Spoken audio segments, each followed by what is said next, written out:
What's up and welcome to episode 276 of First Geek for 11.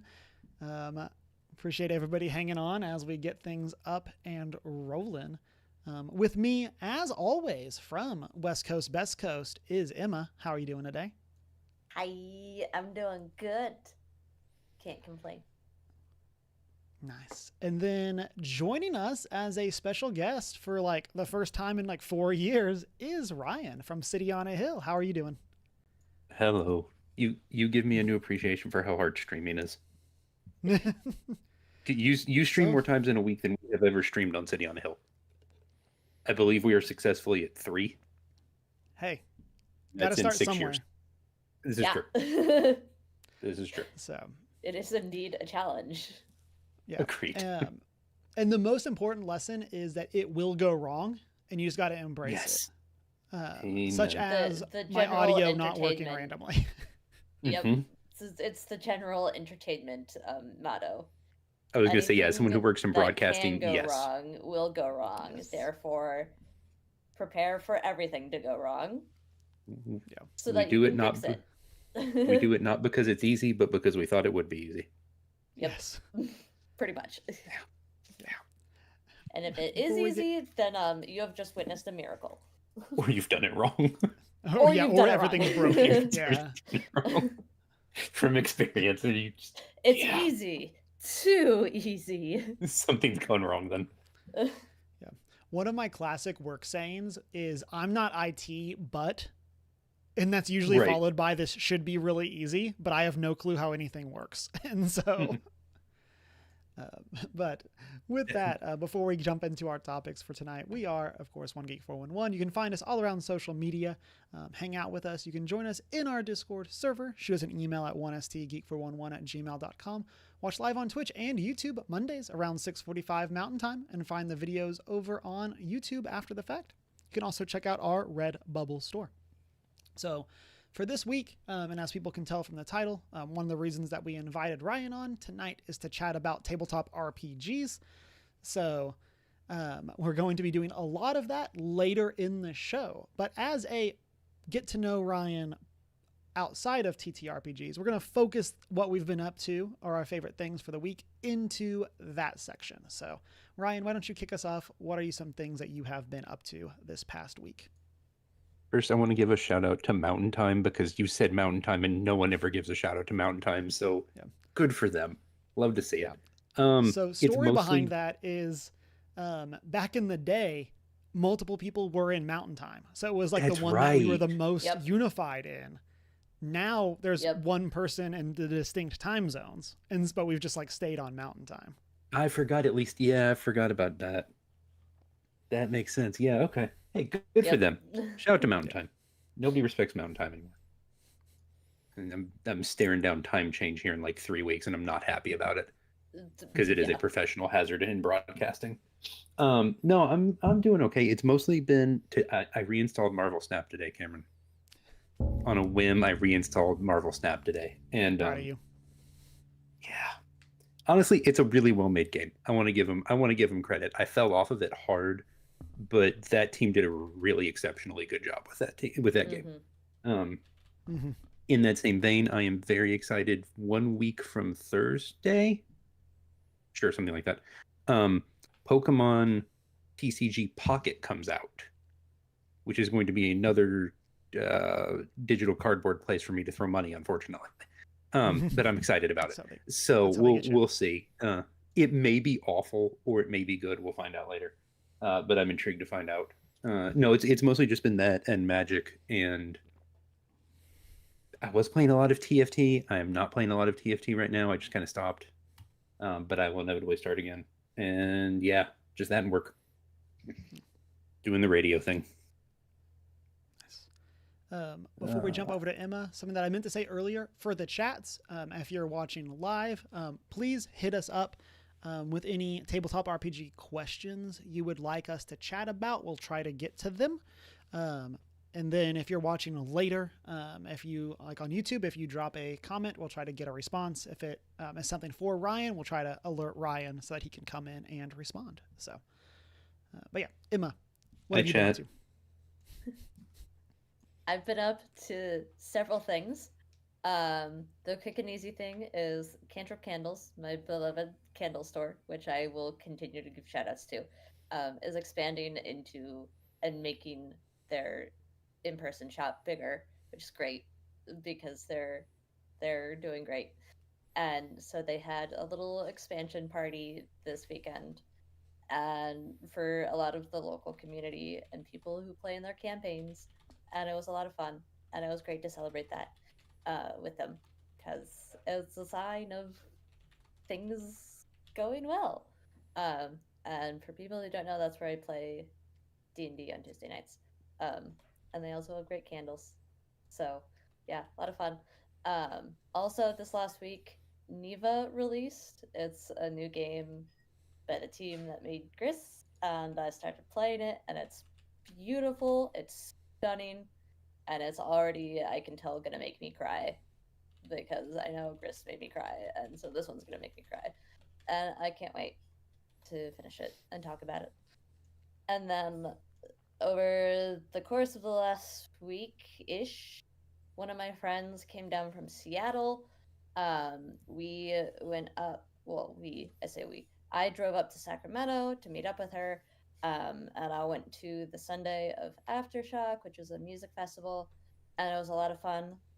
And I had a blast. I knew like two of the bands that were there, and then the rest were like a lot of my friends' favorites. We had a really great time, and it was a lot of fun. And then we also went to Halloween Horror Nights on Wednesday down here in LA, and I have all of the videos for Cameron to have a great time. As I say I'm every sure they year, are great videos. I'm gonna take Cameron to Halloween Horror Nights one time. But no, I think you would have actually really liked the Ghostbusters maze. It was a lot of fun and like fun and a little spooky, but not super spooky, in comparison to a lot of the other ones. And it was great. And I dragged along several of my D&D friends as well, and we had a great time. And that was like all super nerdy stuff, and it was just a good time. Their A Quiet Place maze was like this year's version of the Last of Us maze, and it was great. There was these giant animatronics of the alien creatures, and it was super cool. Yeah, if you've seen A Quiet Place, you know what I'm talking about, and it was amazing. And yeah, so lots of fun, and those were some of the nerdy things that I've done recently. Also, Skillet was at this show, and that's awesome. Yes, there were several big names. That's sick. Okay. Yeah. I'd like to see Skillet in person. That'd be really cool. Yeah, I saw from a distance whoever was the last day, the big name the last day. Motley Crue. Yes, I saw them from a distance. Nice. Just to say that I could see them, say that I've seen them. This is reasonable. In concert. Yes. Yeah. But my two favorites were Set It Off and Flogging Molly, which is an Irish rock group that uses like fiddles and banjos and penny whistles and things in their rock music, and it's great. So I had a good time for knowing only two of the bands that we saw out of the 8. It was like, yeah, I'm gonna have a good time. Here for the They've fun. been around a long time too. Like, yes, Flogging Molly goes pretty far back. Yeah. Highly recommend listening to their stuff if you haven't. It's a lot of fun. So that was my week. Kind of building off of what Emma talked about. Because Neva came out, Gris was added to PlayStation Plus Extra. So I finally played that, having meant to play it like since it came out, because it's like has such rave reviews. So I finally played that, knocked it out over the weekend. I want to go back and get the platinum. I didn't want to like go through trying to like find everything in it. I just want to like experience the game. And so now I want to go back and try to get everything that I missed. Super beautiful game. Like, I know like I'm like 4 years late to this, but like it is such a game that every like background is a beautiful wallpaper that I now want on my computer. Like I was waiting for there to be misses, and there were just never misses. It's just such a beautiful game. I'm looking at this now. This is fantastic. Yeah, it's amazing. This art's Yes. incredible. It has a very cool story. It's one of those games that does not like tell you what it means. It's very much like this game is art and you should interpret it as art. But like the kind of what it's trying to like have you feel is really cool. And so definitely recommend. And it's very short. Like it's probably only like 4 to 5 hours. And so definitely And Neva, recommend. I'm already like almost halfway through. I would say it's like a 6 to 7 hour game. So they definitely keep their games short, but like beautifully done. Yeah, I'm very much looking forward to Neva. I'll get to that eventually. Like right now, I'm holding out for Dragon Age, and then after Dragon Age is going to kind of be some cleanup of like stuff I want to play from the end of the year. But then in the realm of TV/movies, y'all better be proud of me. We had some friends in town, and they wanted to watch Nope. So like we went and watched it. Oh. And so Hey, Nope shirt. yeah. I literally got this at Horror Nights. I'm wearing Yeah, this my was Nope not discussed. shirt. To the point This that I was didn't not even planned. Yeah, I did not I'm even have wearing Nope my in the Nope show notes shirt. till just now. So Greg and Wow. I over in the Discord had a very fun discussion about it. My initial like impressions, like it kind of goes back to Emma when we were talking about like award shows and how like The Bear is a comedy but isn't like a sitcom. That's kind of how I feel about Nope. Of like I feel like it was presented as this like super scary movie. And so like I did not want to go see it because that's how the It's trailers more made it look. thriller than it is Yeah. horror. And Yeah. without going into There's spoilers. quite a few horror movies, I will say, that are more thriller than horror, but get thrown into horror for very specific and detailed reasons that is just weird if you don't know the ins and outs of things. Yeah. Like I feel like this is more of a mystery. Saw. Yeah. Like I would say that like that Nope is not a horror movie. Like I would say it's a mystery. It's not, ultimately. But, yeah, but like that's how it's like presented. And it's funny because like the scariest part of the movie is a joke. Yeah. Like it's just like it's Yeah. like I don't want to go into the specifics, but like there's a literally like an in-world joke where people are getting scared, and that is like the best part. And so yeah, I really enjoyed that. I love mysteries, and like had I like this is kind of what I was getting to over in the Discord is the idea that like if this is what I knew this movie was, I would have wanted to go see it way earlier. But this is the guy from Black Panther. He's in Black Panther, right? Yes, I'm pretty sure. Okay, yeah, I thought so. Yeah. He's T'Challa's like best friend or whatever. Yeah. I forget. I'm really bad at names. I forget the character's name. But yeah, I thought this guy looked familiar. Okay, nice. Yeah, I'm trying to get to it. I remember seeing trailers for this. Like, it's definitely a big no for me, but it does look interesting. Yeah. Wakabi is the character name from Black Panther. There you go. Thank you. Yeah. I kind of want to see and it's definitely not my style, the thing that takes place at a concert. It's terrible. It's gotten terrible reviews. Is it not good? Okay. Because the trailer makes it look really interesting. And I hate that kind of thing, but that's where they got a lot of their box office money from. Was off that trailer. Was that they did very well with the trailer. Whoever produced that did the movie itself is not very good. That's disappointing. Okay. Because the trailer was great. Unfortunate. And then last thing is kind of high level, keeping up with the TV shows. Agatha All Along, fantastic most recent episode as of recording. We've got 3 left. Nice. Only Murders in the Building. And then The Legend of Vox Machina season 3. And so. Has that actually come out by now? Yes, it is done. I believe this season is over. And so they did it 3 episodes a week for 3 weeks. And so. Ooh.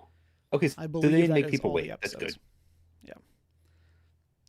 And Good, good, yeah, fair I enough. don't mind the waiting as long as like the show is good. Like that's the. But yeah, so all of those, really enjoy them. I'm excited. I know we're planning an Agatha All Along spoiler cast for ideally the weekend, the Monday after Halloween. And so since Oh, the nice. show is Okay. gonna finish on Halloween, and um, so hopefully that we'll have a good discussion with that. But that's what we've been up to. Chats, comment section. Let us know what you have been up to this past week as well. We'll have some more conversations about this, I'm sure, over in the post-show chat. Let's get into our main topic of the week, which is all things tabletop RPGs. I will make a call out if you're watching this later on YouTube.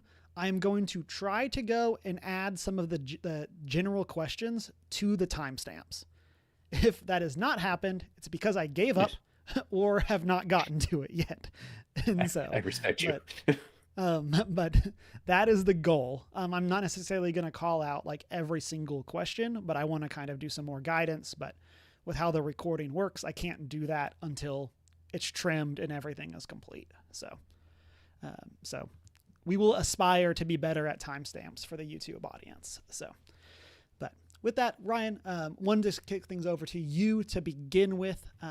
Of course, you're coming here, and the main TTRPG web place that we interact with each other is over on City on a Hill. So will you kind of give us like a quick overview of what is City, what's going on over there, and kind of what is some of the differences between it and other actual plays? Sorry for sighing loudly. I was upset with my computer. Yeah. So yes, you guys both are in different campaigns and also the same campaign on City. We are, so like you said, we are an actual play podcast. One of the easy differences is that at this point we don't actually play D&D really anymore. We fell into a hard pause on D&D during the whole thing a couple years ago that we won't get into or will stay into for too long. But the whole OGL thing, we kind of fell into a hard pause on D&D, and a lot of my players wanted to do other things instead. So we have done as many of the other things as possible. We have 3 active campaigns right now. We are playing Pathfinder Kingmaker, second edition, which you guys both play in. We are playing I forget what the proper term is. Maybe Emma can help me remember. It's an old school style system. It's called Iron Falcon. There's a proper word for that, and Greg's going to be upset at me for forgetting the word for that. But Emma also plays in that game. It's called Iron Falcon 75, and it is set in 1975, and we play actual, just like everyday people who get stuck in a fantasy world. Emma's a nun, and Yeah. I am a retired semi-pro roller derby girl. And I just have my folder for that game labeled as Iron Falcon 75. So there's a word for that style of game, but it's very much the structure of like the early days of D&D, like your like AD&D and that kind of thing. It goes back to that era. And then the last game we have actively running is a game system called Wonder Home, which is, for lack of a better term, from what I'm told, think Redwall, I guess. Very much like anthropomorphic animal characters in like a high fantasy world. And it's a lot about storytelling and emotion.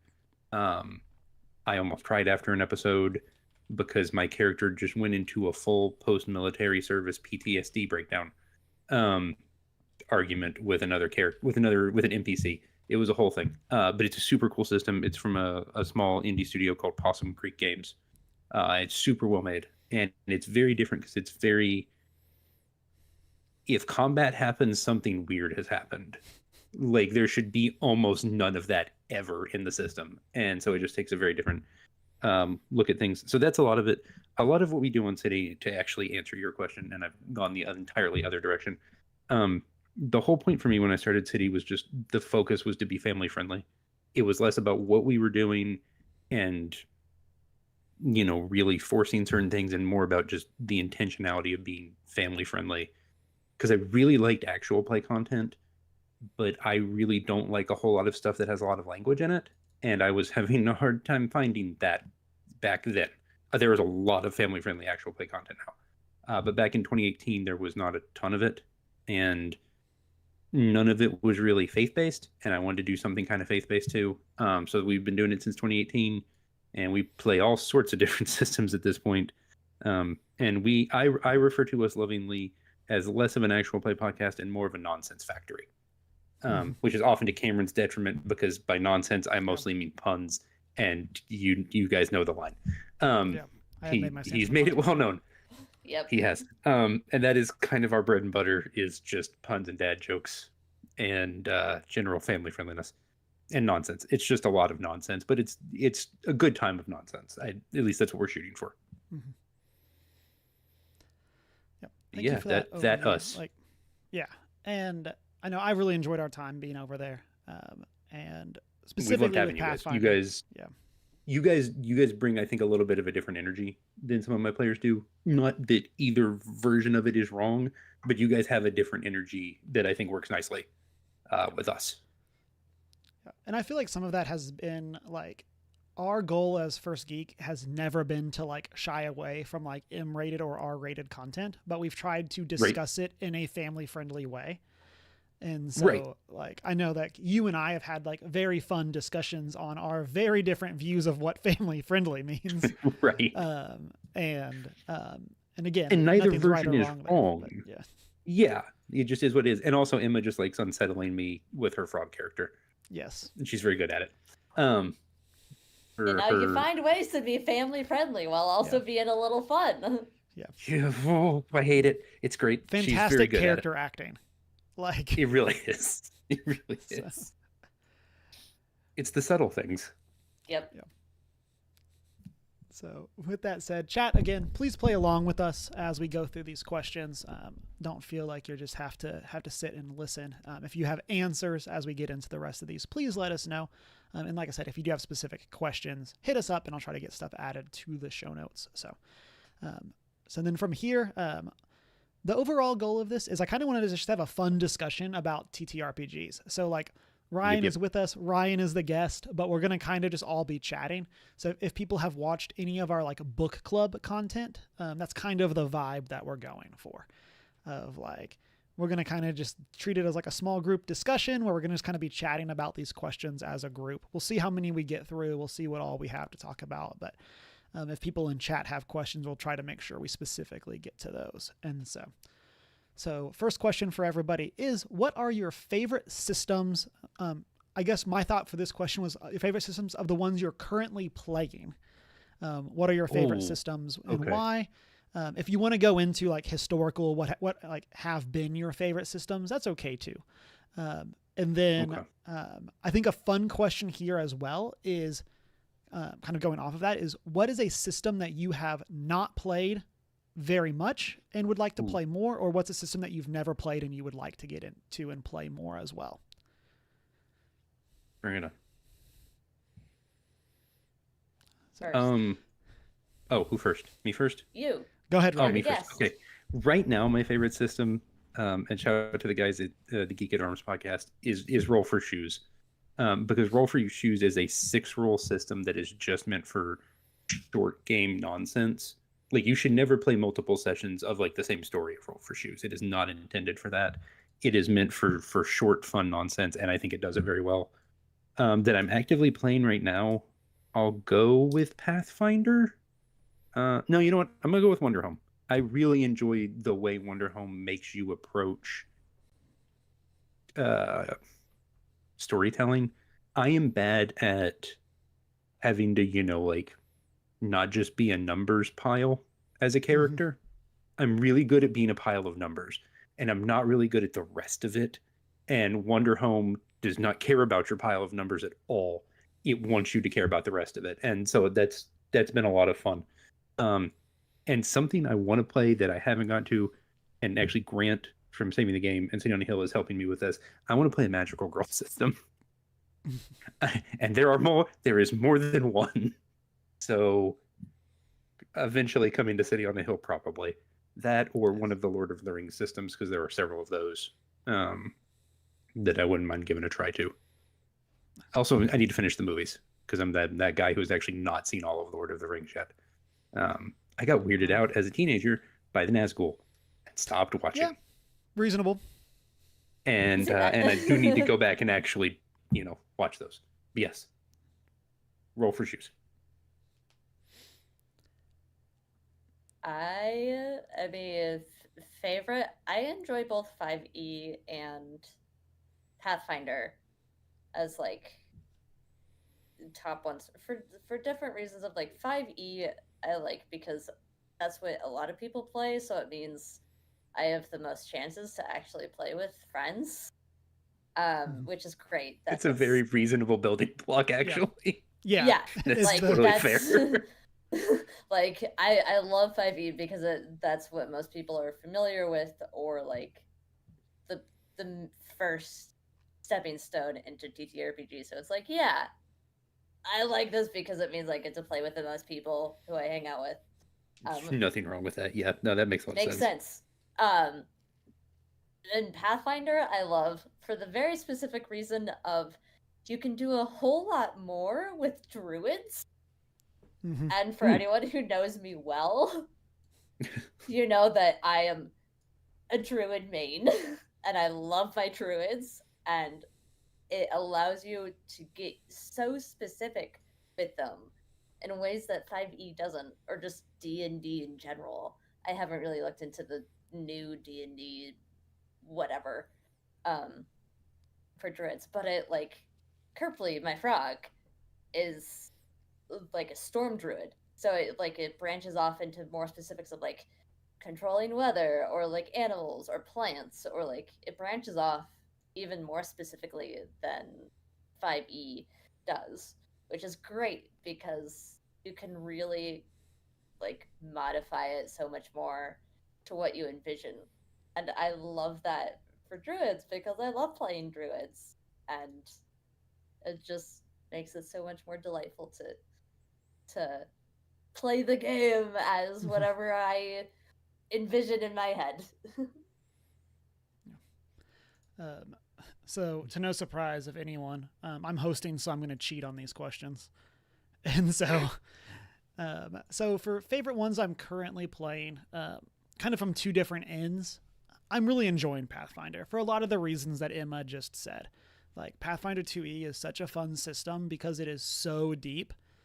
Like, my running joke has been like playing a magus is like playing a character in a 2D fighting game, where like I have this complicated like flow chart of abilities and all of this kind of stuff that's just like trying to make sure I do things right and follow the rules. And there's just like so many options that is like so much fun. Whereas like I feel a lot of times in other systems, it's like, oh, are you not a magic user? Your character's built. And so like you're done. And like of course like Magus is hybrid, so like that's not quite like the most fair analogy, but like one of the things that like I love about that is it's like building in like subclasses at level 1 for all of the classes. Like it just lets you like go so deep in how you envision this character at level 1, but man, does it add a lot to get through. So I enjoy that a lot. And then my second one, I have been playing a bit of Marvel Multiverses tabletop RPG. Ooh. And so I had some people online that I played with this past weekend, and I actually have some people coming in person to play this coming weekend. And I'm looking to start a like in-person campaign. And so I'm really excited about that. I've been really enjoying that game. I'm coming at it there from like the GM narrator side of things. So like I haven't like specifically built my own characters or anything like that, but the system is really fun and again is very flexible. I know there's other games like this, but it's one of my first experiences where like you have abilities, but it is not class based. And so like there's a lot of like different options there to like wrap your head around, like what are you doing with these things? And so I'm really enjoying that. And then for tabletop RPGs that I would have played but would like to play more, or just would like to play more, shout out to the Doctor Who tabletop RPG. Yeah. And so I know we talked about Yes. that in a previous week, but like I have like all the PDFs for that game, and there is just like such an insane amount of content.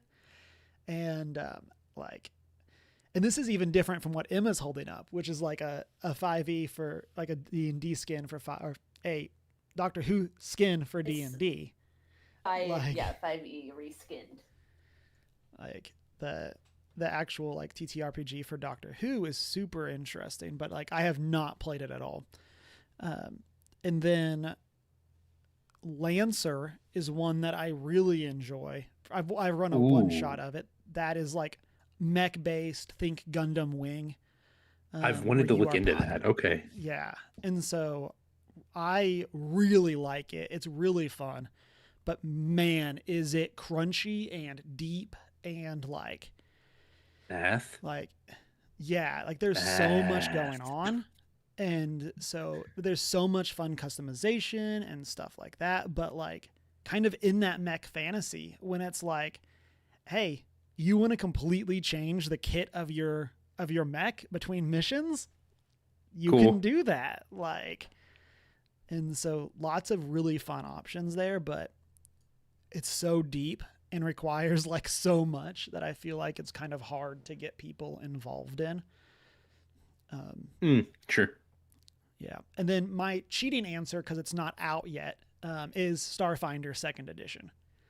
And so I have the playtest rule book for it, and I have been meaning to like read through it, but I have it as a PDF, and I hate reading PDFs, and so, but yeah, so like that's my Valid. cheating answer, because it's basically Pathfinder Second Edition, which is why I'm really excited about it, and so I love that it's going to be fully It's also compatible. just space. So It's Space Pathfinder. yeah, and so I do think it was a miss in the first place that Starfinder First Edition wasn't directly compatible with Pathfinder First Edition. It's kind of like That a seems Pathfinder reasonable. 1.5, and so I'm really excited for this one to have that overlap and consistency. So you can kind of just easily port things between the two systems as you feel appropriate. Right. So our next batch of questions come from Sneaky, both in chat and also over in the Discord. And so this is a set of 3 questions. Feel free to tackle them in any order that you wish. And we'll start with Emma this time. But so first question is, what drew you into TTRPGs? What are your favorite TTRPG elements? And what is one TTRPG element you would want to make better? Key. The thing that got me here. It's the same thing that I got to hang out with last week, and that is one of my best friends, Rin. We've known each other since high school, and I, at that point and still now, one of my favorite book series is Name of the Wind, by Patrick Rothfuss. And at one point, he was a guest on Critical Role back when I was in high school, which Rin watched. And she came to me at one point and was like, "Hey, this author you really like is on this D&D Twitch stream." And I was like, "Oh, that's cool." And I watched like 10 minutes of it and got bored and wandered away. And then by the time I hit college, I was like, maybe I'll play that. But I, at that point, was going to college in Helena, Montana, where there was like very little to no D&D, at least on my college campus. So like I was just like, this thing sounds interesting, but there are no resources for me to make this happen in my life right now. And then I finished college in like 2018-ish and ended up in Colorado, where I started watching Critical Role, and that's what got me really into D&D. And then we started our campaign, which has been delayed for several years now, here on First Geek for 11. Rest in peace, Vernon. At this point, You're I not still dead, love but you, you're though. dead to us. Yeah. Oh no. Yeah, I love you, but things are going slowly. And that was like the first official campaign that I ever played. I played like maybe 2, not spin-offs, 1 shorts. Not 1 shorts. One shot. 1 shots. 1 shots. Yeah. That's the word. You were right there. It's fine. I was close. And then I moved to LA where there's lots of storytelling nerds and discovered the group that allows me to turn it into an actual hobby. So that is the long and the short of how I got to making TTRPGs a part of regular life and a hobby, which is great. I am way behind on Critical Role at this point. Um, I've just kind of given up on keeping up because other things happen in life. I will figure out all of the exciting things eventually. But anyway, some favorite elements. Least favorite element is the math, but I will put up with it for the sake of everything else. Oh Because no. I like Oh, everything no. else about it. Emma's doing math. Oh no, Doing not math. the math. I hate the math. Given Kids, it's time the for math. no, not the math. Given all of the campaigns that I am in right now, I am playing such different characters in all of them that one of the things I love the most is jumping into a game and going, okay, I gotta remember how I strategize with this character, because that's one of my favorite things to do is strategize with TTRPGs and like figure out like basically just switching between different headspaces of like, okay, in this game I'm a rude knight fighter, so I can do these things. So how would I approach this situation? Also, what is my character like? And how would she approach this? Versus my gnome barbarian Granny, who's just like, yeah, like I'm retired, and like the only time I just get mad is when you like hurt my friends who I treat as my children or whatever. Versus Kerpley, the druid frog, who's just out exploring the world and licking her eyeballs at people. Thanks, Sad I noises hate from it. Ryan. Yeah. And that's just like being able to interact with other players and stories in such different ways is fabulous. I mean, in terms of making things better, that feels like one of those things that like to me you don't know it needs to be fixed until it's fixed. Like but it's also there's two sides of the coin to that of like on the other hand there are certain things that just should not be touched, like if it's not broke don't fix it, which I kind of feel like is the state with some things in the new D&D update of like now certain things just suck more, and other things suck a little bit less, but nothing comes to mind just off the top of my head of like this is something I would fix, because it is also a case of like I like Pathfinder because it allows you to get more specific with characters.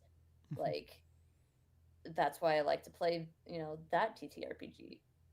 And I like D&D because it's like more accessible to a lot of people. And, every version and every different TTRPG has its strengths that it's good for and you can benefit from jumping around in. Ryan, what about for you? What drew me in was, I think it is essentially the same thing for Emma, was college. It was just, my friends like, hey, we're going to play this thing. You should come do this, which is the exact same way I got sucked into Magic in high school. Got him. I was reticent, sure. Uncertain because of how I was raised. And I'm just like, okay, fine. And then he sat me down, much like he did the same, introduced me to Minecraft. And Minecraft was, we're going to watch a movie. I've seen this movie. All right, take my laptop. You're playing this game. This game looks dumb. Just play the game. 30 minutes go by. Hey, why is the movie over? You've been playing for 2.5 hours. Oh, all right, fine. Shut up. I'll buy it when I get home. Which is essentially what happened with Minecraft, but not dissimilar from D&D. It was just kind of like, like Emma said, it was just a way to spend time with people. And then it kind of unlocked that do something with numbers. It was the opposite of Emma. It was I can do something with numbers and make them bigger. And I'm a min-maxer at heart, and I always have been, and it's not healthy. But I'm a min-maxer and I'm an aesthetics guy. It's why Skyrim is awful, because it feeds both of those addictions heavily, and it's not good for me. But it was that opportunity to do that kind of thing, and then it became something to do with people. And I don't have friends I play with in town anymore. I used to, but I don't currently, and so it's just that's how I know most of the people I know on the internet. I know because of D&D. Because of City. That's how I know you guys. That's how I know the Nerd of Godcast people. That's how I know all of those folks, is indirectly because of D&D. So for that, I am eternally grateful. What was the second question? What's your favorite part of TTRPGs? Or I what's your wanna say favorite the TTRPG math. element is the exact thing. Element. I'll say the freedom of character design. Because some systems are getting even better at you just they're letting you do the thing that RPG video games and MMOs have gotten very good at over the last few years, which is letting you build whatever you want. That's one of the compliments I'll give to the Star Wars The Old Republic MMO, is they took the class restrictions off. So like instead of having to play a bounty hunter or a smuggler or a whatever, you can pick and choose elements at character creation from multiple of them and play it however you want. And it'll let you combine the combat styles and do whatever. That is both the thing I like and the thing I would fix, because most systems are not good at that. Most systems are not built for you to pick and choose elements. And don't get me wrong, picking and choosing elements is not friendly to new players. I will 100% admit that. Setting a new player down and just saying, all right, here's 937 abilities. You pick the 6 you really like and we'll smash them all together. That's a terrible idea. But for someone like me who's been playing these games for a very long time, that's exactly what I want someone to let me do. I want to pick and choose just the parts I want and slam them all into one character that is terribly built, but I don't care because it does all the things I want it to. And I think Marvel does a little bit of that. Mm-hmm. From what I've seen of the character creation of Multiverse, it does that a little bit. And that's something that intrigues me about that. So that's what I would change. I want someone to do a new system that just lets me, here are 1,000 abilities. You pick the 5 you want and have fun. Oh, sorry. Someone made that. It was GURPS. It didn't go well. GURPS. Never mind. There's like 1,000 rule books for GURPS. GURPS is literally what I'm describing, I realize, but Got him. I got myself. It was GURPS. It was GURPS all along. It was in fact GURPS all along. Shakes fisted internet. But no, I want someone to do that and do it well, because I don't know that GURPS. I won't go straight to GURPS. GURPS did it well. It can be done better and more efficiently. And I'd like to see somebody try and make that happen. I think there's some potential there. Yeah. Cameron, go. So for me, Or I'll I keep started rambling. playing D&D in high school. What I found out was 4th edition. And as y'all... Oh, shout out to the homies. Yes. Yeah, it was just D&D. Like, I did not know there were editions. This is just what That's we had. what I started with too. Yeah. For most of my upbringing.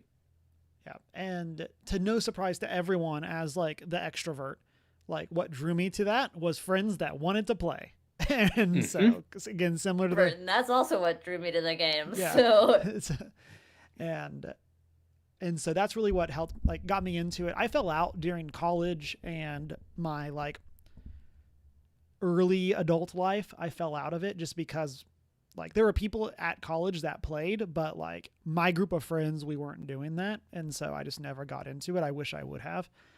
And then when I moved to Connecticut, that was the time that like Critical Role was blowing up.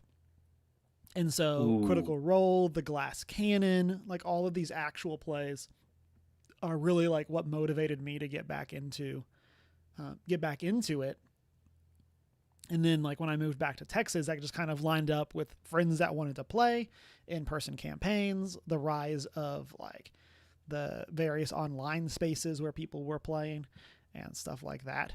And so that's kind of where we dove headfirst of like, in Connecticut, I played a ton of board games because I had a board game group of friends, but I feel like now I play a lot of TTRPGs because I have TTRPG groups of friends. And so it's just kind of been a shift to that side of the hobby. And so with all of that, for my favorite element, I'm going to go, other than the friends that we TTRPG'd with along the way. My favorite element is I love the collaborative storytelling, and even the stuff that happens like outside of a session of like, I had a player in one of my games that she wanted to completely change something about the character. And so I had asked like, hey, do you want this to be just a change, like a retcon, or do you want this to be a transition for this character? And she said she wanted it to be a transition. So like we came up with this cool like background of what was going on, and then like RP'd that out in a scenario. And it was one of like the best TTRPG experiences of my life. Like such fun role play, like not scripted, but like I knew where I wanted us to go. And there was a lot of times where like I was putting something down, and in like the perfect yes and, she picked it up, and it was so amazing. And like that is like my favorite side of things like that.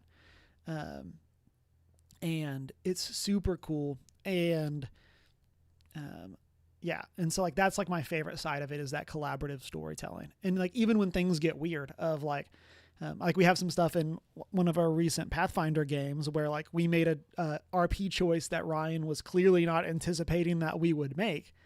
And when we found some bandits, and like I don't think that episode's out, so I'm not gonna like do anything more than to tease that, but like that side of it I think is super cool. That idea of like, well, what is going to happen with this story? And then for the element that I would make better, I hate roll a 20 on the D20 to critical. Like that is to me, that just feels so, I gave up on coming up with a better idea. And so like, I think Pathfinder does that better. System. Yeah. And so the reason that I hate that is because it's so swingy, because it's only a 5% chance, that it means that it has to be so meaningful when it happens. And I feel like D&D at its core, as like the main system where that's the rule for, of course, like I think Pathfinder 1E did the same thing, but like I feel like a lot of times it just doesn't feel meaningful, because like it's either way too impactful to happen 5% of the time and it completely swings everything, or it's not impactful enough. And like I feel like that 5% is just too blah. And so like I like Pathfinders 10 over is a critical success, 10 under the target is a critical failure. And so I really like that as a system. Marvel Multiverse also has a fun take on this, where like one of your die is different from the other two. And that die effectively has 2 6s on it. And one of those 6s is your Marvel. And if you roll that Marvel, that is your critical. Oh, that's cool. So it's a really interesting way, because the game because now your critical chance is 1 out of 6, not 1 out of 20. And so the game is built so differently because it's built around you getting multiple criticals in one fight. And so like there are abilities that you can use that like if you critical with them, you get to use that ability again. And like the system is built on the fact that like reasonably you could have a really good roll where you get to use that ability 3 times in a turn. Like stuff like that. Like it's built so differently because of that. And so like here I'll say like critical hit systems as the thing that I would change, but like I'll like specifically do not like roll a d20 to hit. And so I want to give a shout out to a YouTube live chat from Ray. The thing that drew me in was a little love for the fantasy aspect. I had a friend that introduced me to it by asking if he wanted to join a campaign, and he started up a comic called Looking for a Group. Thoroughly invested in making the characters and learning the ins and outs of Did you say Looking for? Oh, I remember them. Mm-hmm. You're taking me way back. Daggum. Yeah. Still find character making fun. Hero Forge helps with descriptions for 3D models. Yeah. I love making minis for my characters. I've not like bought any of them or like the files for it, but like getting to like see the character idea you have like go from being this idea on paper to like a physical representation as someone who isn't an artist. So like I can't just draw the character and have them not look like a child drew it. Like like Hero Forge and getting to see the characters is such a cool thing. Yeah. So my last game night, Saturday night, one of my players is like, hey, I want to use my Hero Forge creation now. Okay. And so by the end of it, all 5 people playing that night, minis on the board had now become Hero Forge minis. Nice. Because everybody's like, yes. And then one of my guys is like, oh, I have no, I should look into this. And I'm like, then 5 minutes later, he's like, No. okay, I'm done. I'm like, no, you're not. And he's like, yeah, I'm done. I'm like, 5 I don't minutes believe is not you. enough time. It's not how Hero Forge works. Stop that. Spend And more time on it. yes, you can do better. But no, it's a nice utility. And it does have a lot of flexibility, and they've done a lot of work on it. Mm-hmm. For our next set of questions, I have grouped these into TTRPG campaign questions. And Interesting. And when I say campaign, I am thinking less of like story of the campaign, but more of the idea of like getting a campaign and stuff like that. And so like, how do you get a campaign going is kind of more of what I mean when I say campaign questions. For the audience, you'll kind of see that play out with the questions as we go, but I don't want to like, we're not like necessarily talking about like the campaigns that we play in, like the narratives with this question. So high level, I'll start first here because I want to kind of give an example because I know I could probably talk for way too long about this question. High level, and I know Ryan kind of did this earlier. What games are you currently playing in? And then what is your role in that game? So, for example, right now I am DMing a game of D&D 5e, going through the Strixhaven campaign. I am a player in a Candela Obscura campaign. I am a player in our Pathfinder 2nd Edition actual play. And then I am also hoping to be the narrator of an in-person Marvel Multiverse campaign that may or may not be streamed. Probably will not be. But as part of that question as well, as I got into there, like, how are you, or for these campaigns that you're in, how are they being presented, for lack of a better word? And Ryan, what games are you currently participating in? Yeah, Wait, clarify may presented I request for an me again. example for that second question? So for example, City on a Hill is an actual play. Versus like home game versus okay, gotcha. And so like, what is the nature? Maybe that's a better word than presented, but like, if there's anything like unique about the way the campaign is organized, what is that? Okay. And so. Okay. We have Pathfinder in Pathfinder 2nd Edition Kingmaker, which is actual play that I am the DM of. Cameron is the unintentional co-DM in that he understands Pathfinder better than I do and has the answer all my questions. Thank you for that. In the sense that I have listened to other actual plays, and so I may or may not know the actual rules. That's our structure. Versus just what they me do knowing in the rules. plays. Me knowing the rules for the system has never prevented me from running a system on City on a Hill. Trust me. That was the first 2 campaigns of D&D 5e. I had not played 5e before. I think I played a one-shot, and then I started running it, which was a choice I made. We have Wonder Home that I am a player in, which is also actual play. We have... Oh no, words went away. Where did the words go? Iron Falcon 75. There we go. Which is also actual play, which I'm a player in. We have Kingmaker 1st Edition that I am the GM of. That's a home game, and by home game I mean online. And the weird thing with it is that the structure and setting are Kingmaker 1st Edition, which is Pathfinder, but all of the characters are D&D 5e. Because that was the most common thing my group knew how to play. So they all have 5e characters, and I just make adjustments. Is that all of them? That all of them that are currently being played, there are a literal half dozen more in some stage of development currently. But I think that's everything. Was that both? That was both questions. Yes, there we go. Did I do that right? I think you did great. I got myself lost. Cool. Awesome. Emma, your turn. Go. Save me. Hi. Okay, I am in 2 D&D 5e games sessions. One for cantrip and one that is cantrip people. But like a home game. I am in Iron Falcon 75 and Kingmaker. Yes. Which those two have already been touched on a little bit. Sorry. Un momento. Yep. Okay. And then, so basically, I will touch on the 2 D&D 5e sessions. So, cantrip. I will talk about that because that gets a little complicated. Because technically, it's kind of a homebrew game, but it's also juggling like 20 players. Ooh. Which is a lot of fun. So basically, unless the DM goes on vacation, which happened last week, and is fair and valid, there is a game every Tuesday with 6 players.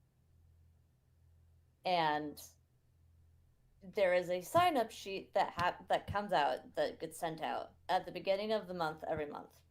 And you can sign up for one slot at the beginning of the month, and then like give it like 2 weeks or whatever, and then you can sign up for a second slot. You can play twice in a month, basically. And Fascinating. so that gives all 24 players enough time and like enough chances to actually like play at least once a month. So there's a rule of you can only play twice a month, but you can come watch the weeks that you are not playing. And if you're come to watch, you earn an additional 250 XP towards your character. Interesting. Which is super cool and great. So that's my like Tuesday thing every week, is to go watch. And we have a whole Discord. So Cantrip Candles, where this takes place, has a Discord, and there's a whole like channel. You've got like the subjects, and then like the pages within the subjects in Discord, whatever the fancy words are. So we have a whole like subject for our campaign with different. We've got like a general chat section. We've got like a role playing section. We've got a here's info with all of the characters section, like a bulletin board. And so basically we just rotate through every week, you know, between all 20 players or just whoever can make it in that month. And it's a lot of fun because the whole world it's like a homebrew game that was first started 2 years ago with a Thursday campaign. And now fun things are happening where like they're like parallel universes that are converging. So one of our characters, a Warforged druid, just got teleported across planes to the other version of the campaign and got, you know, info dumped with a whole bunch of info that may or may not be useful for us. But anyway, it's this whole fun thing where it's like technically it's a home game because it's not really run by an it's not the game store format, but it's also handling like 20 different people. So there's a whole system to like make sure that everyone gets to play. And it's a lot of fun because I've just met so many new cool people. And so that's the Cantrip Candles game that I talk about a lot because I love it and I love my friends. If I may, how does he handle switching players out each week from the same story? So the way it's because I'm fascinated by this. Yes. It honestly, like, Cantrip Candles is part of why we're having this conversation, is because like this conversation is so cool. Is because of this as a format. Like, so yes, great clarifying question, because this is also cool. The way the campaign is set up, one real world week equates to 1 week in game. So we also do downtime in game. So for every week you have not played, you get that many number of weeks in game to do downtime stuff. So if I haven't played for 3 weeks, then in game I have 3 weeks where I can say, okay, I want Saphira, my character, to spend 2 of those weeks training local people self-defense stuff, and 1 week fighting at the fighting pit to earn money or whatever. So all of the events that happen in one session, we say happens over the course of that week. So that then accounts for travel time to and from different locations. And because there's this constant rotation of different characters in each session, it helps with the like, okay, this group of people is off on this mission while the rest of, the other 15, 20 characters are back at our little mansion house place that we have, doing their downtime things and, building armor or training or earning new skills. Or our monk, who's also a butler, has a little greenhouse out back where he's been growing herbs to make health potions. So it's basically like 1 week real world equates to 1 week in game, to help balance the fact that he's constantly rotating between different characters, different players every week, and also to keep the story sort of going. And then again, we have a whole Discord section where we post recaps from the previous week that happened. So if you're going back into the game after a month or 2 months off, you can go back and read the recaps of what has been happening. Okay. So that you can be like, okay, I, the player, am now up to date with what my character would know in game. And so because like you're probably not there on back-to-back weeks, even if the party 1 week leaves off somewhere that's not back at the mansion, it doesn't matter because the next week the same characters won't be playing. Yeah. So our team does a pretty good job of like keeping games forcing like single session. Yeah. There are like overarching plot lines that we've been handling. So like the threat from a group of hags, because of this mansion that we acquired from a guy who had made a deal with the hags or whatever. Like, and then there's this whole separate like these mysterious obelisks with some cultists. Like, there's all of these big picture plot lines that are happening, that we're all sort of, dealing with and exploring. But the way the campaign is set up, like, we're able to do single session missions that lead toward accomplishing those bigger stories that still also can be contained to one session, because this exact same group of players won't be back the next week. But like one of them randomly could be if a slot was open. So they have to be okay. Fascinating. Yeah. I've considered trying to do something like this in the past, so that's really interesting to see how they do that. I'm very intrigued by that. It's a super interesting format. And I don't think you said, Emma, how long is a normal session, like a normal weekly session? That was my other question, yes. Yeah, 4 hours. So we start at 7 and then we wrap up at 11. Okay. It can go a little shorter sometimes, or like to 11:30 if it's a major plot point. But we try to have a hard out of 11. So like a solid 4 hours. And start at 7 is like start rolling dice at 7. Or is it like the average nerd gathering where it's start rolling dice at 7:45? It's by 7:15 we're rolling dice. Okay. Like, no, I respect that. It's ideally that we start at 7, but there's a lot of people who get off of work at 7 and are making the mad dash over to the shop. Okay, sure.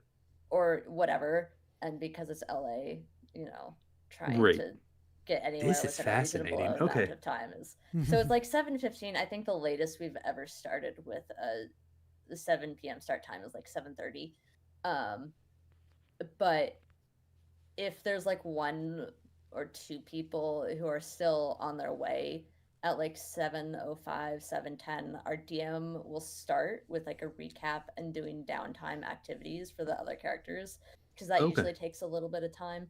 So, yeah. Serious respect to your DM because this is Yeah. fascinating. Yeah. Grayson And this is amazing. a serious undertaking. It's a serious undertaking, and Grayson, our DM, gets so many kudos. He is also Did they like work just a at the store? No, so They're just somebody. he's Okay, they great. just run good night. So yeah, so Christoph, who owns the store, has been running the Thursday campaign for 2 years now, and he's the one who refined the system basically for this Okay. bigger group. And then he met Grayson at some function or something when the store was in talks of starting a second game on Tuesdays, and asked if he wanted to run it, and he was like, "Yeah, sure." Intriguing. And yeah, because Christoph could not handle running 2 of No. these massive games. I can't imagine running one. That's yeah. Wow. So That's very plus cool. Grayson is also like a theater kid, which makes it so much more fun. Perfect. Perfect. have him as Exactly a what you DM. need. Yes. So it's such a huge delight because it's all one campaign, but you could be playing with a completely different group of people every week. And like they're all characters that you know and love. It's like if Critical Role were, rotating through both their Mighty Nine and their Vox Machina characters, every week. Because they're all beloved characters, but it's like, who are you gonna be this week? Like, who's gonna be at the table this week? 1 week it's Hawthorne the monk, and another week it's Thrash the barbarian, and another it's Avonlea the druid. Like, it's just it's a great group of people, and it's a lot of fun to play with a rotating cast of characters. So it's really cool. Kind of adjusting with that like conversation. What do y'all think are like with the different formats? Like, what do you think are like the pros and cons of those different styles? So I'll say as an example. So like a pro of a home game is it's a lot easier to be wrong because it's just the home game. But sweet heavens, yes. Yeah, but like in an actual play, I feel like generally speaking, there's a much bigger intention to follow the rules. That like people are coming because they are expecting the rules to be followed. Like they're expecting that you are playing this game and you are play it as it's supposed to be played. If I could put GIFs on screen right now, I would, because it's the guy who's like, this exact opposite of what I do on City, but it is exactly what you expect. You're 100% correct. Yes. That is the theory of actual play. Yeah. It's so like, I think actual play for me is really good as an excuse. This is going to sound dumb. It is really good as an excuse to try and get people together to play, because you're not playing a game, you're creating content, which makes it sound more reasonable to fit into your schedule, but you're actually playing a game. Because and Emma's very fortunate. I've been in the show up once a week and play for 6 hours at a time groups before, and I miss it desperately. And so to have the kind of thing you have is very cool. And that's like you said, that's one of the nice things about play from home games is there is less stress. Mm-hmm. There is more, and I think it's more about who you're doing it with. Mm-hmm. And you don't, and this is something we run into on City sometimes. We'll get 12 hours before a session, because Cameron experienced this with us last week. We had a session scheduled for last Wednesday, and then all of a sudden that turned into a session that got canceled, and him and Greg recording a completely different thing that we were planning 3 weeks out to shoot and ended up recording 3 hours later. Because sometimes you get to the end of the day and you don't have the spoons left to be funny or interesting. And that's the downside of actual play, is that you feel like you have to have those things. And as adults, or just as people, that not always true. Sometimes no spoons left in drawer. No spoon. And no funny Food bank available empty. currently. Come again later, sorry. No, exactly. And that's one of the things that makes, I think, actual play hard, is that feeling that you have to do the thing, because you're doing the thing technically actual play is doing the thing for other people, unless you're just recording your game on the side, which plenty of folks do and works quite nicely. But like, I can't imagine being a Critical Role person or Dimension 20 or Glass Cannon or any size network like that. Yeah. Or even any mid-sized game network, because you have an expectation you have to meet. And at that point, it's not a game anymore to me. And that makes it very difficult. Mm-hmm. I got to imagine for people like... Go ahead. For people like, is it Travis that plays the Barbarian in season 1? Yep. Big guy. Thor, Yep. as I call him. He is Thor. Yes, thank you. Because he's Thor in like almost all of the Marvel animated properties. Yes. And I think he's my favorite. I like him quite a lot. Wrong. That feeling that you always have to be on, at that point, I think it feels less like they're having fun playing a game together and more like he's at work on another voice acting project. Mm-hmm. And that's the point where it would get difficult for me. That's why I don't understand people who stream on Twitch full time, because at that point your thing has become your job, and that's when it looks like it gets way harder to me and way more frustrating. And so I can't imagine. And the Critical Role folks and those different groups do a great job of actually still enjoying it. And maybe that's the if you enjoy your job, you never work a day in your life thing that's not at all true, but sounds really nice. But is true sometimes. Yeah. And if they've managed to make that work, that's awesome. And I respect that deeply, because that's maybe the hardest part of what they do. Yeah. Is trying to feel like it's not a job at that point. I think because the expectation is so high. Yeah. I think for Critical Role, one of the things that kind of comes to mind is that they are also still voice actors. Like, a lot of them still do take on voice acting roles. Oh, yeah. So it's not their only career.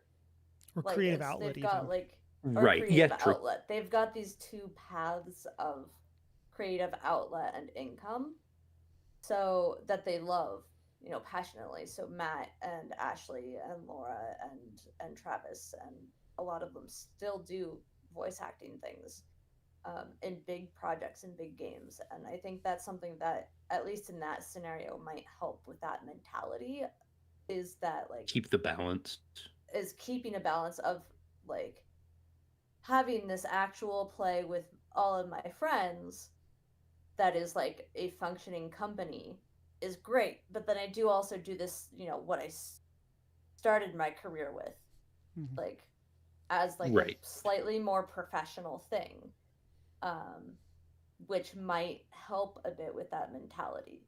Don't know, I can't make that claim for sure, but I can see how that would be some kind of way to help them with that kind of balance of yes, Critical Role is still arguably their main thing, but they're still doing these other ventures out here. And I think that is one of the things I respect most about what they're is finding that balance. He's in X-Men 97. Mm-hmm. Yeah, that's I'll cool. say for me, I think the X-Men 97 is cool. We'll pause there. Yes, go watch it. But I'll say I feel like part of the challenge is like we get this with our content, where technically we are losing money making this, in the sense that big same. Yeah, of course we could honestly, we could go get a different job and work and make more money than we've probably ever made doing these podcasts over the however many years that we've done them. And I feel like there's that side of it.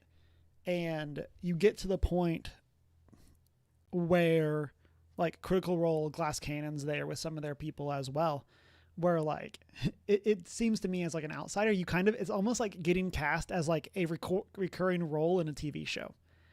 Is it's like every week you have, this is the stuff that you got to do, because it's the every week this is the stuff. Be ready to go, do all these things, and like having that as the like standard of just like, hey, this is the amount of time that I need to make sure that I set aside to be ready to go for it. Like that seems cool. Like if I could, like if that was something where like we could spend so nice. spend 3 hours a week like doing stuff outside of recording the podcast for the podcast, like that would be a great great change. I would appreciate that would be dope. Time. Yeah. But, like, and so I feel like there's that side of it too, of like if you, as like an additional pressure of like the expectation is like you're full time, you need to make your full time look worth it. Of like that there's a lot more pressure there onto like what's going on. It's like shout out to the Glass Cannon, because like they do like a bunch of touring shows and they have like a completely separate campaign that is their touring campaign versus their like pre-recorded campaign, and it's most of the same players, but like it's a different story. And so like, but like that's cool because that means that like, so the people that are there full time, they get to set aside time to make sure that that is planned and make sure that things are organized and merch gets there and all of those kinds of things. Oh, jeez. So there's like all those additional pressures, logistics. but they have the benefit of it being their job. Yeah. And getting to do that with your friends all the time. Yeah. Is not to be underrated. Like that's exactly. Huge. Exactly. Or stuff of like, you love to see it. Like this is stuff that they've actually talked about over there as like Glass Cannon people are not necessarily actors by any means, and especially in the same way that like Critical Role is, but like they've taken a handful of them have like taken time to go do improv classes. Yeah. And it's like that would be a really cool thing to be part of something that like, hey, this has gotten to the point where like as a business expense, I'm going to go do 6 weeks of improv classes, not with the intent of becoming great at improv, but with the intent of gaining some good storytelling skills that I can use. Just improving exactly. Yeah.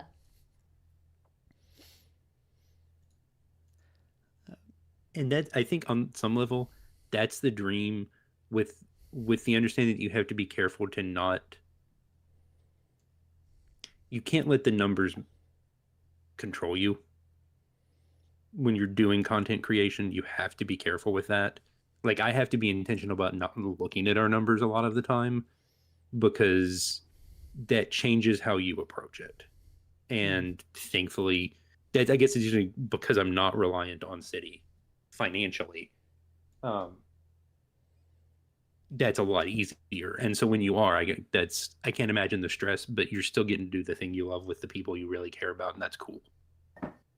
That is not to be underappreciated. Mm-hmm. And they did kind of, I don't want to say save the hobby, but they certainly did a lot to help the hobby. Yeah. Regardless of what systems you play, I think for the most part, that kind of thing has been very beneficial. Yeah. My next couple questions in this campaign. Full screened it. Sorry, lost the cameras. We're back. Yeah. So hi. the next couple questions kind of go hand in hand as opposites. But so the question is kind of regardless of system, what is your process for when you start a new campaign? So over on the thing that Ryan referenced that Greg and I were on, did last week for City on a Hill Cast episode 1, I'll try to put it in the description. I had the question for them of like, how do you build a character? But it's like, for this, I kind of want this more broad of like, you have been invited to a brand new campaign. Maybe you're running it. What is your procedure to get ready for session 1 or session 0? Like what do you like to do? I'll show up with a character sheet and a notebook and my pencils and my dice, and I go, I'm ready to play. Give me a good time and maybe some emotional trauma. Maybe some light emotional trauma. Light emotional trauma. That is what I am here for. You asked me to play. I am showing up prepared. Also, that I means brought feeling snacks. no. Ooh, snacks. That's the important part. Yeah. That's literally what happens. I am Yes. asked to play. I am like, yes, sounds fun. I am here. Here Let is us do my the thing now. material. Let us do the thing. I would like to play the thing. That is my preparation. I think for me, a lot of it, and I'm thinking about this from the city mindset, unfortunately, is finding people who are comfortable with whatever the idea is. Like finding people who were willing to do Kingmaker because I wanted to expressly run Kingmaker. Finding people who are willing to do a science fiction game or Star Wars game or whatever and do it in the aggressively family friendly manner that we do it on City. That is the harder part for me. And when I started, that was the more important thing for me is that was finding people who are comfortable with my level of highly branded nonsense. And just making that make sense. To the other half of the question, indieing it takes two forms, and those are when we decided we want to do something else, or when Ryan has run out of ideas. Because most of what we do on City is homebrew or very short structured stuff, and so a lot of times it's when do I feel like this has run its course? And even in my home game, Yeah. that's the same thing. Like our last campaign in my home game, we only play once every 6 to 9 weeks. But the first campaign lasted like 3 years. And I still don't feel like we really did anything. So it's trying to find a balance where you feel like you're still enjoying whatever you're doing.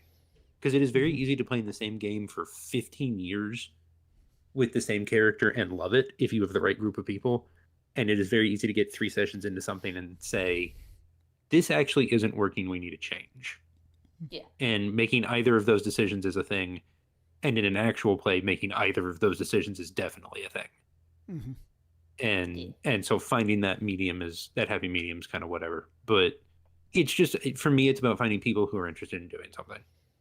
Yep. Like you two. Consistently and often like you do. Yeah. Yes. So, I have yet to encounter an ending with a campaign. I don't think you've said, and I don't think you've said no to anything I've pitched you. I pitched you something we ended up not doing once, but I don't think you've ever said no to anything. I was just like, sure, that sounds fun. There was a superhero game I pitched you at one point that we ended up not playing. I'm literally just you're like, yep. Hey, I'm here for a good time, and I'm here for it. We'll make it happen. Like, yes, I want to play your game. And I think that's the difference. It depends. Like you were talking about the nature of it. Is it a home game or a store game or an actual player or whatever? I think that defines the answer to the other questions. Yeah. Because the answer to these questions is usually based on which of those things you're doing. Yeah. Because the reason we play certain things on City is very different from the reason I would play them in a home group. Yeah. Very understandable. Yeah. All of my home games are like homebrew storylines, whereas a lot of the actual play ones are more like there's written material for them. Right. So I'll say for me, with starting a campaign, there's a pretty drastic difference between player Cameron and GM/narrator Cameron. And so if I'm playing in the campaign, I'm showing up. I've probably watched a YouTube video on how to play insert game here and gotten kind of the overview. If I think it's a fun system, I might have read some portion of the rule book. So like for Candela, I had read the rule book before playing it. Not necessarily like read in like a novel sense, but like I had like looked through the rule book and perused. And then it's like I showed up with my character ready to go. And that's probably the only prep that I've done. Whatever work there, page or two for background, depending on what the GM wants and stuff like that. But that is my, like, if I'm a player, prep for session 1. If I'm running the game, as I prep-wise tend to be 3 to 4 sessions ahead of where I think the game is, which is one of the reasons that like Emma, when you're talking earlier about like Candela, or not that Candela, about Cantrip, like that, like 4 hours of content like horrifies me because of how I prep. Like a weekly 4-hour like prep is just like, and not even knowing Yeah. which players you're gonna have. exactly. Well, necessarily that's each why week. there's a sign up sheet that goes up at the beginning of the month. That he that does help long term. have, Yeah. access to a list. Granted, not all of the slots are going to get filled up right away. So like not this week, but next week's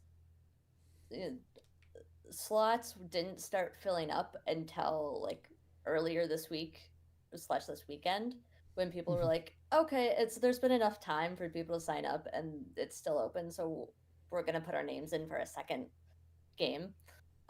So like typically towards the end of the month, like slots start to fill up again. But he does have access to a list of who's going to be playing and what characters they are, and class and level and things, which helps. I apologize for derailing slightly.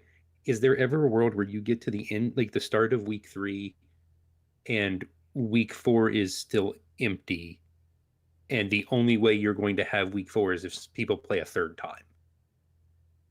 Probably. That is possible. It is possible, but that's a scenario where the DM would not make that call to let people play for a third time until the day of the game. So he would okay, gotcha. He would give everyone, he would make an announcement and say like, hey, there's still slots open for the last week of the month. If you haven't played once, or if you haven't played this week or this month, or you haven't played twice or whatever, feel free to sign up. If there's an open slot by that evening, if there's still some slots open, I'll let someone play a third time, but he won't allow that until like a couple of hours before the game, just to make it fair for everyone who hasn't played yet that month to have a chance to actually get to play it. The level of prep these two gentlemen go through is fascinating to me, and I respect it deeply. Yeah. This is next level stuff. Yeah, it's I would argue that they're easily Matt Mercer level planning. This is very impressive. Yeah. Yeah, so my prep is like nowhere near that. But No. So I'm a huge like Google Sheets and Google Docs plan, like organizer. And so I've recently moved over to doing like a full campaign in one session. I used to keep each session in its own like set, like its own document, but I've recently moved over to using like the bookmark or like chapter section functionality. Okay, nice. To manage my notes. It's a really cool way of doing it. A friend of mine over in Madbird does that, and so I copied it from him. And so like that's a huge help, but like basically it has allowed me to just put all of my prep at the bottom of the document, and as we go I just mark off what we get through with the session notes. And so love it. And then I use Google Sheets, so like all of the NPCs, all of the so like whenever I create a character or I'm playing like an NPC, they are always in like who is playing that character if this was a movie. And so like I have a character that is like being played by Leslie Knope. And like that character is an orc and like stuff like that, but he is being played by Leslie Knope, not Amy Poehler. Oh my gosh. Leslie Knope. No. That is amazing. Okay. That's next level. I love that. Yeah. And so I have all of that in like an Excel, like a Google sheet. And then it's like what race they are, what's their alignment, if they have any. So like with Strixhaven, like what school are they a part of? Like I have all of that in an Excel sheet. I have the same thing for locations. I have the same thing for like what some of the players like choices have been and stuff like that. And I keep track of all of that in a sheet.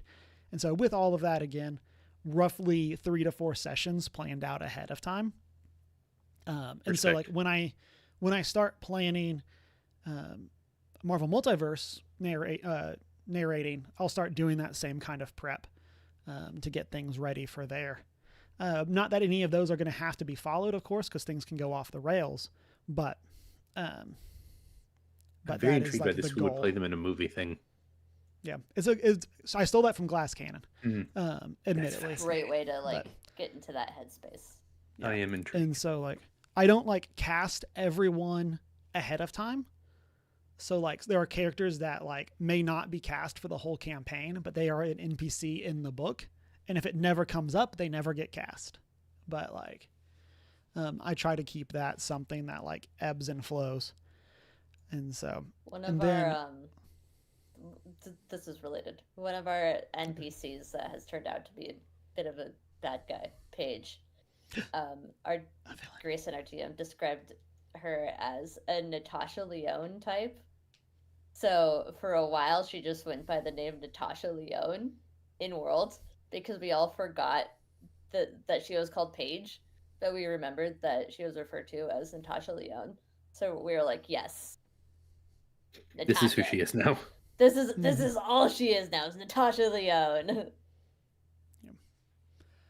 And then for ending, the Strixhaven campaign is the first game that I've been in that I've said is having a definite ending. And so as of right now, we're probably 2 or 3 sessions from the finale of the campaign.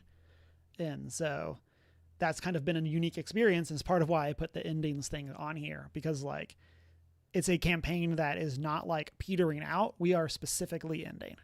And so it's been really interesting to try to work in and make sure all the stuff is getting wrapped up in a meaningful way, especially when we're basically cutting the length of the campaign in half. And so trying to make sure that all of that stuff gets covered and things like that. I don't want to say too much because I know Sneaky's around and some of the other people in that campaign do watch our content. And so I don't want to necessarily reveal too much ahead of time, but I do want, it is some really cool stuff, and trying to get that prepped and make sure things are ready. It probably took me once the decision was made that we are wrapping, it probably took me 2 weeks to figure out how we were going to actually do that. And not even actually in the sense of planned out encounters, actually just in terms of how are we plot wise doing this. And so, right. And so, yeah, so lots of fun stuff there. I'm ending campaigns is so challenging. I feel often they peter out. But I really appreciate the having the opportunity to do an actual ending. And so, and then we have gone long. It has been an awesome discussion. But we're going to cut to our final question, and keep it light, keep it fun.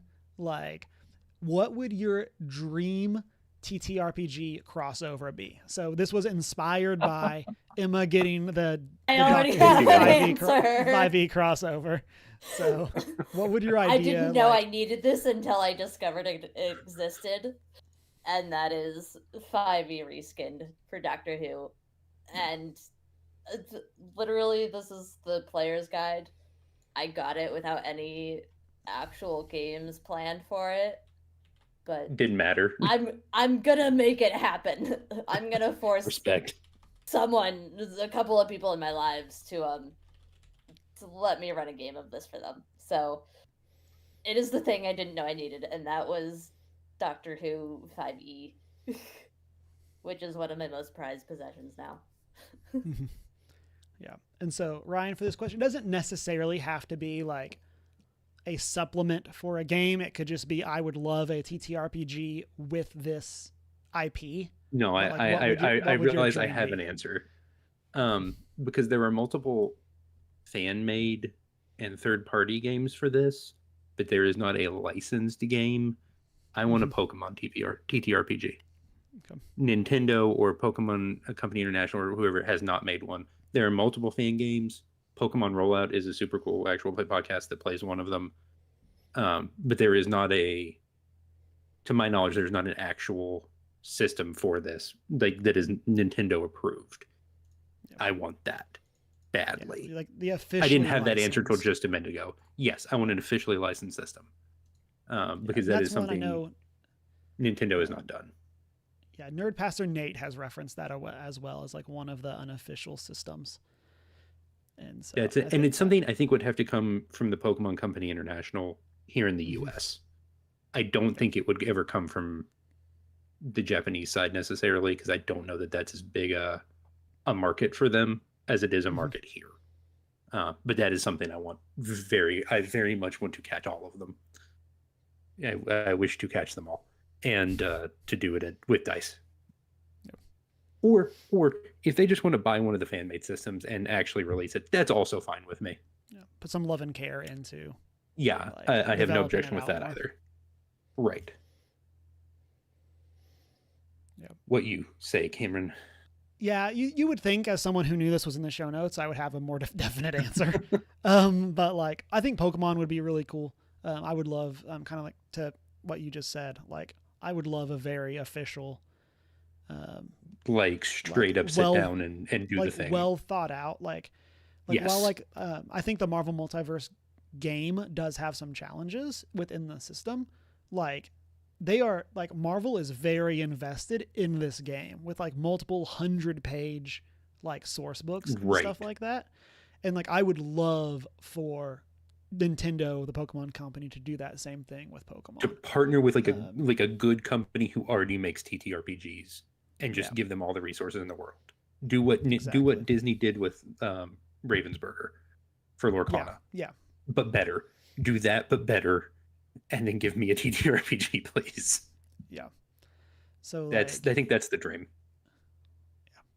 And then I feel like that the challenge that I run into with this question is so many of the fun things are like a Horizon TTRPG, but that feels more like a reskin. Like, how are you going to build that out? Yeah. But like a supplement or whatever. Yeah. Yeah. Like, I feel like Horizon would, like, as of the Sony IPs, like, I feel like Horizon would be such a cool TTRPG. With all the robots, all of the different factions, all of that kind of stuff. Like, that one seems like it would be super cool. So I guess like that is I know my y'all answer, are a big fan of but, Horizon. like, That's like, yeah, there definitely looks like there's some room there yeah. to do a something. That's basically just Saphira, my character for Cantrip anyway, but like an actual proper Horizon game TTRPG would be fabulous. I would not complain. No, that seems dope. Then that is going to bring us through this conversation for today. Ryan, thank you so much for jumping on with us and chatting. Yep. Thank you guys for having me. Opportunity in a moment to tell people where they can find you. And then please get me those, and I'll put them over in the show notes as well. Yes. As a quick housekeeping, next week is our October book club. We are reading The Pumpkin Princess and the Forever Knight by Stephen Banbury. It's a nice middle grade book. I have it checked out. I haven't started it yet, but I am very excited for a fun, like, light, spoopy read. Easy read. And I just started it yeah. the other night. It's a super easy read. So. And then, from a social media standpoint, as I said at the top of the show, you can find us as OneGeek411. Join that Discord server. Shoot us an email at 1stgeek411@gmail.com. Check out the Redbubble store. Watch live on Twitch and YouTube, and then find the VODs over on YouTube. Then you can also find us at our personal social media. Mine is Humar Whittle. Mine is I am not prepared with an I am not prepared on all platforms.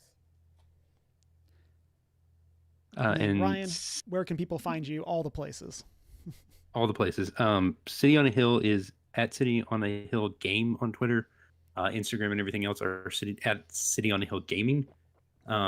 Wherever you listen to podcasts, you can find us. You can also find the other podcast I run, which is the Nerd of Godcast's Daily Nerd Devo. Wherever you listen to podcasts, it's a daily nerdy devotional podcast. And it's just wherever you get podcasts. It doesn't have its own social media. But check it out there. We're also on Discord, like OneGeek411 is. Links in the descriptions of pick a random episode. I try and do okay to put the links of the descriptions even in my own stuff, and that's a struggle. And at some point, and it's not, I don't actually think the channel's live yet, so I won't name it, but at some point I'm starting a vlog channel. So that'll be live soon, but I'll plug it on one of my other channels eventually. So yeah. Sounds good. Thank you Thank again, you guys for Ryan. letting me come. This was fun. And it has been a great week. Drink some water. Ooh, good guy. Yep.